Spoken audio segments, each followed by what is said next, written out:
السلام علیکم dear viewers اور عزیز احباب کرام، آج پھر حکیم محمد شہزاد منہاس صاحب نے لاہور سے قوت طباء کا ایک بے مثال تحفہ بھیجا، جس کو آپ دیسی سیلڈینا فلسٹریٹ بھی کہہ سکتے ہیں، جبکہ اس کا ایک اور نام انہوں نے رکھا ہے المعروف اکسیر شباب۔ تو یہ نسخہ حکیم محمد عمر صاحب قصور والے کا ہے اور حکیم محمد شہزاد منہاس صاحب کا مجرب ہے، اور عرصے سے ان کا معمول مطلب بھی ہے۔ اس نسخے میں کچھ ایسی ایک چیز ایسی ہے کہ جس پر شاید کچھ لوگ اعتراض کریں کہ یہ طب کے اصولوں کے خلاف ہے، لیکن جس کا دل چاہے تو وہ بنا لے، تو بنائے گا تو ضرور اس کو بھی فائدہ ہوگا۔ اس میں بکھڑا 80 گرام، جس کو ٹرائبولس بھی کہتے ہیں، اسگند نگوری 80 گرام، ستاور 80 گرام، مغز پمبا دانہ 80 گرام، تال مکھانا 80 گرام، اکرکرا 80 گرام، تخم ہرمل 40 گرام، دار چینی 20 گرام، سم الفار سفید صحیح کشتہ کیا ہوا یا کھل کیا ہوا یا سلایا کیا ہوا 6 گرام۔ تو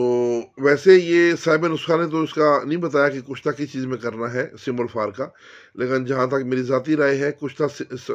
سم الفار اگر پھٹکڑی میں کیا ہو تو زیادہ بہتر ہے۔ تو اس کے علاوہ کشتہ فولاد آبی 20 گرام، کشتہ شنگرف 10 گرام، سم الفار سفید 6 گرام تھا، اور سیلڈینا فلسٹریٹ کا سالٹ جو ہوتا ہے یہ 15 گرام، سیلڈینا فل سالٹ 15 گرام، یہ اوریجنل آپ نے ڈالنا ہے تو اس کا رزلٹ ملے گا۔ اور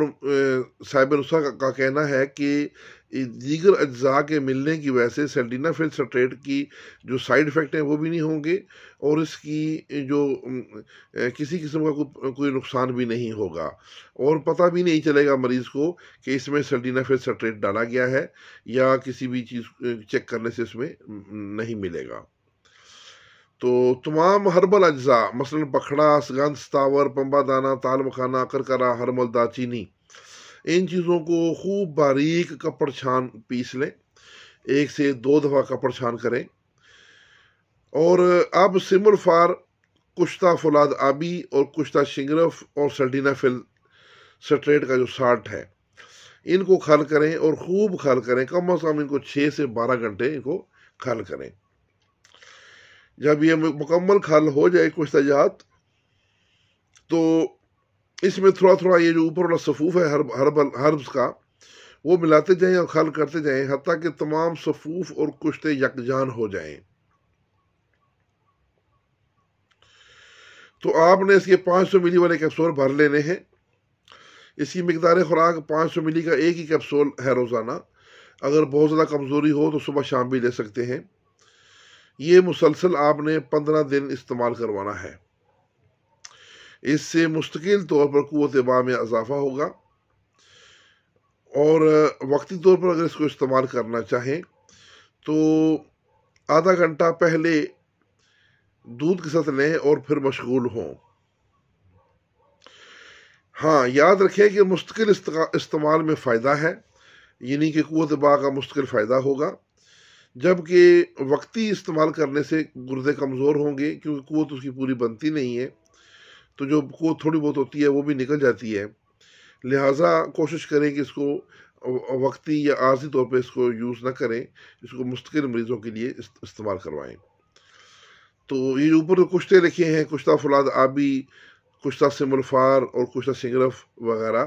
یہ آپ اگر خود بنا لیں تو بیسٹ ہے۔ خود اگر آپ کے پاس تیار نہیں ہے تو آپ سلیمانیہ دواخانہ جہانیہ والوں کے کشتہ جات بھی استعمال کر سکتے ہیں۔ تو یہ نسخہ تھا جناب حکیم محمد شہزاد منہاس صاحب کا۔ ان کا فون نمبر ہے 0315 8456 765، 0315 8456 765۔ تو کوئی بھی سوال ہو نسخہ کے متعلق تو صاحب نسخہ سے آپ سوال پوچھ سکتے ہیں، اور اس کے ساتھ ہی اجازت، والسلام۔